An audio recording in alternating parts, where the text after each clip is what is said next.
Where are you going? McDonald's, sige, sige. Kasi ngayon, hindi kami nagluto ng ulam ni Santi at bibili lang kami ng chicken. Hatid muna din namin ng mami niya. Lakad na kami. At ang kulit ng weather natin ngayon. Maambon, umuulan, pero umaaraw din. Basa yung grass nito, Santi, sa park. Paano to? Diretso pa rin tayo doon after natin hatid si mami. Titignan na lang natin, no? Walking tayo, pero daanan natin para at least madaanan mo, no? Si mami, bye-bye na. You play, ha? Be a good boy. Bye, boy. Bye, boy. I'm going to miss you. Bukas sundin ka namin. Morning. Bye-bye. Love you. I love you. Bye-bye. Bye-bye. Man basa yung grass tsaka yung sahig, kaya matutuloy kaming mag-park. Si Santi, kabisado niya rin yung daan na medyo malayo na to, hospital na kasi ito, Hinchinbrook Hospital na. At kahit hindi ko na hinahawakan, kabisado niya yung dadaanan niya pa uwi at papunta ng park. Yung madadaanan talagang ganito na marami pa talagang puno, kaya malamig. At yun nga, yung weather nagpapalit na at maaga na nagdidilim kasi pa winter na rin, pero hindi pa naman ganun kalamig na kalamig, pero malamig na yung breeze.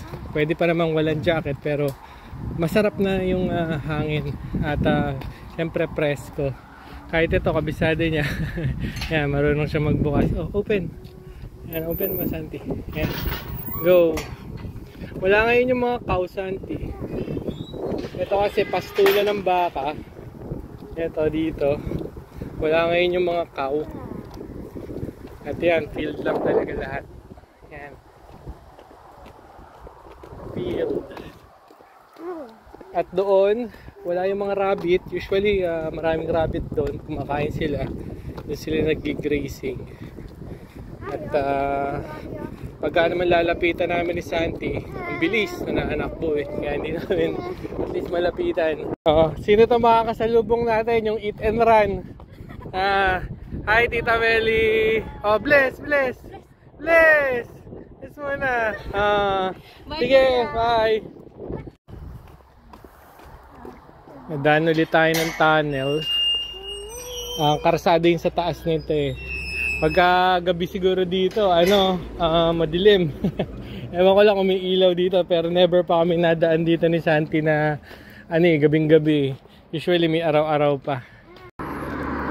Santi, push the button.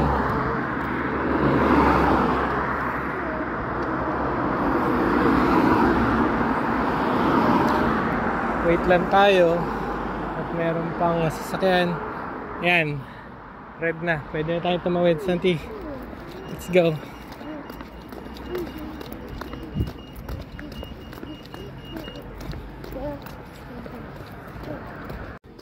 Town na kami ulit ni Santi. Mabilis lang naman. Mga 10 minutes walk lang. Tsaka masarap naman maglakad eh. Kasi presko nga yung hangin. Naririnig nyo yung bell na ulit. Nagbe-bell na ulit. Siguro may church service ulit. Hindi tayo muna dun dadaan. Mag-shortcut na kami. Kasi malapit na dito yung park eh. Come, Santi.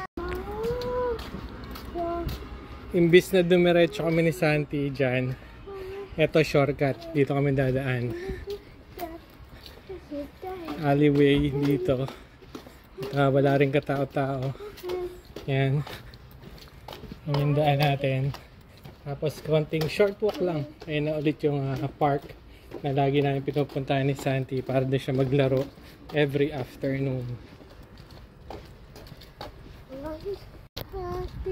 Yan, park na ulit kami. At lalong kabisado na ni Santi from here. Kasi nga araw-araw siya dito. At I just make sure na hindi lang siya nasa loob ng bahay, nilalabas ko siya. Yan, kaya nag-enjoy naman si Santi pagka nandito kami. At exercise na din, diba?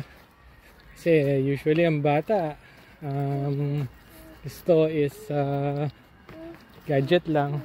Yan, tinatanggal niya na kasi alam niya na magbobol na siya, magpi-frisbee kami dito. Hi! Ba talaga yung bata? Ang bata, layo na ng nilakad. Ayaw umupo. Ayan o. Niyayaya ako doon sa mga slide. Kick! Oh, mag-slide ka ba? You want to use the slide? Let's check if it is not wet. Okay? Okay?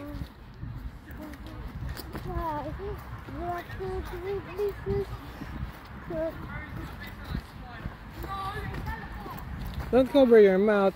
Kick.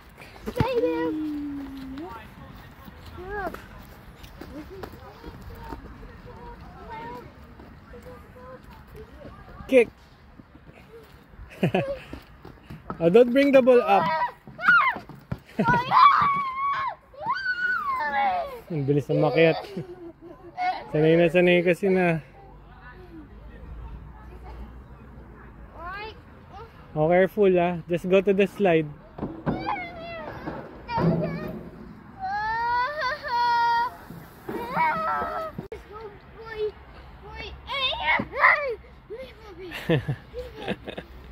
Nung una natatakot ako. Hindi eh. Sabi ko kailangan hayaan lang din eh. Ang bata naman agile sila eh. Tsaka malakas ang katawan nila. Tsaka kung mag-fall man, grass naman yung babagsakan.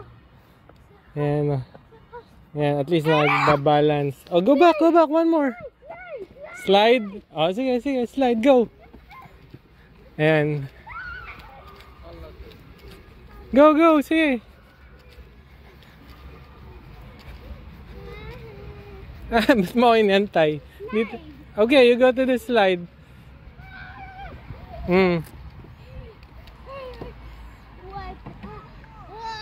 Slowly.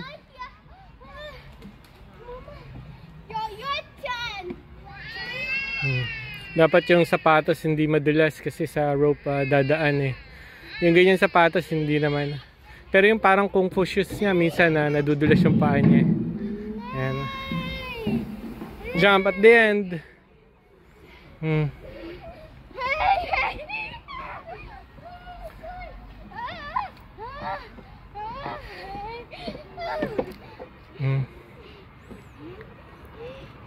Naka-anchor niya na kasi yung fear niya.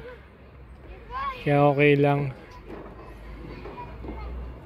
Tinitignan niya doon sa kabila. Pero alam niya naman pag doon mahuhulog siya. Hindi naman ako worried. So go back. Bilis na oh. Sige, pabaliktad naman.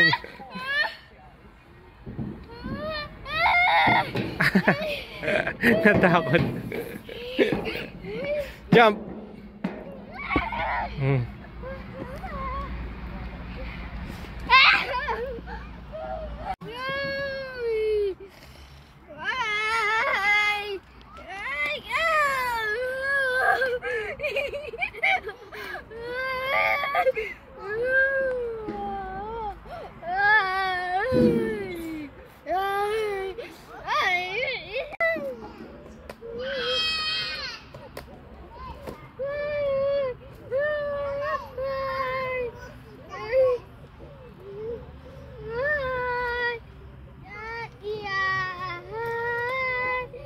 Dito kami sa Tawiran. Yung mga wild berries hinog na sila. Dami. Hindi ko lang alam kung edible. Pwede na tayo tumawid, Santi. Halika na.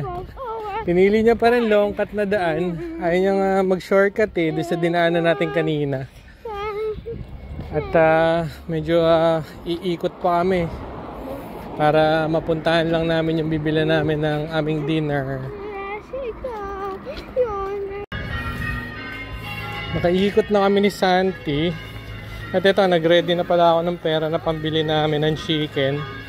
Tatlong 1 pound to, isang 2 pounds, tsaka isang bill na 5 pounds. At si Queen Elizabeth pa yung nasa 5 pounds kasi later on mapapalitan to na King Charles. Tawid na tayo, Santi. Let's go. Pili na tayo ng manok. Yan. Pili muna kami ng pagkain.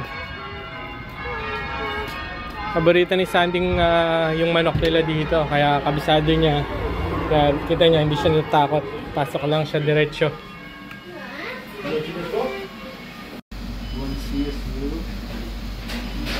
Bibili natin yun, no? Number 13 chicken mix. 650 siya. May kasama na siyang fries tsaka coke. Yung kasi yung gusto ni Santi yung fries tsaka mag-chicken lang siya ngayong gabi. It's good food, but Narinig niyo, good food. Sarap kasi talaga yung chicken nila dito tsaka yung fries. Gustong gusto rin ni Santi dito. You have to wait. Sit down muna, Santi. You have to wait. Sit down. Dito lang ako. Ayan. Lakad na kayo pa uwi. Parang isang oras na yung nagbe-bell. Di ba? Nakita nyo, may mga old na tombstone, no? Sa loob. Pero under renovation ngayon to, may ginagawa. Dito lagi nilang pinifix kasi mga old building na. Talagang may budget sila para i-restore yung mga ganito, mga monument na kasi ito eh. Since na matagal na silang na-build pa, pinag-iingatan lang talaga nila. Kita niyo yung mga bato, oh.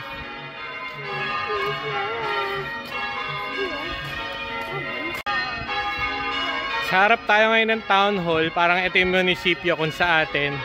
Alam ko Ukraine flag to, yung pinalilipad ngayon nila. Pero usually ang British flag yung nandyan. Ito, built since 1745, Huntingdon Town Hall. Sa likod lang yung bahay natin itong town hall. At walking distance lang.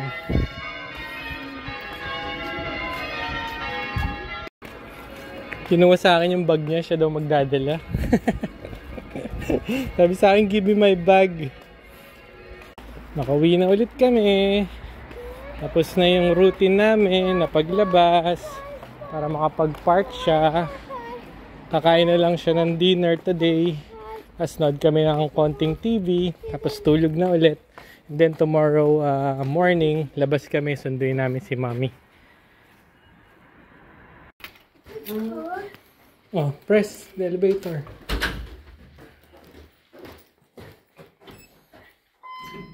Oh, go inside. Number 2, Santi, number 2. 2. No, that's ground 2. Okay, good job. Kunin niya na yung fries niya. Pisa na muna niya yan sa fries niya. Tapos bigyan ko ng kanin, mag-chicken na siya. Hanggang dito na lang po. Bye-bye. Gutom na gutom. Mga ba nang nilakad.